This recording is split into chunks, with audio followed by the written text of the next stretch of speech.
Le Premier ministre belge de Wever est un dirigeant faible qui cherche à calmer le terrorisme islamiste en sacrifiant Israël. 24 heures après avoir annoncé que la Belgique était ouverte à reconnaître un État palestinien, le Premier ministre belge fait à son tour l'objet des critiques de Benjamin Netanyahou.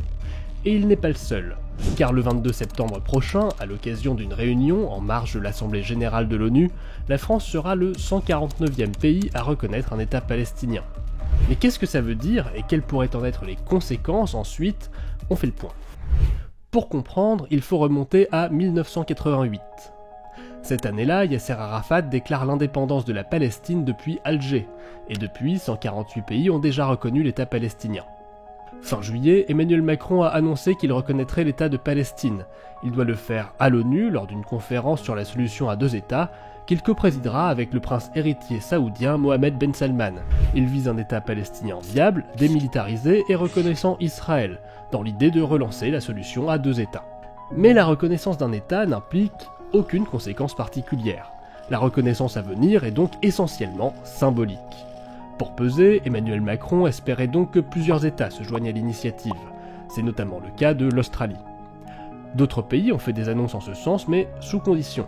Par exemple, le Royaume-Uni indique qu'il reconnaîtra l'État palestinien, sauf si Israël remplit 3 engagements: acheminer l'aide humanitaire, accepter un cessez-le-feu à Gaza et porter une affirmation claire qu'il n'y aura pas d'annexion de la Cisjordanie.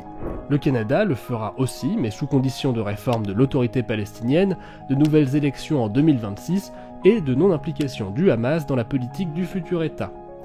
La Belgique, après que le Hamas aura remis ses armes et libéré les otages israéliens à Gaza.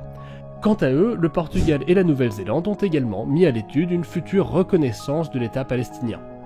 Cette reconnaissance symbolique devrait permettre de peser dans le rapport de force international. Mais comme on l'a vu en début de vidéo, l'initiative rencontre une forte hostilité d'Israël, qui accuse Emmanuel Macron de déstabiliser la sécurité régionale et d'alimenter l'antisémitisme.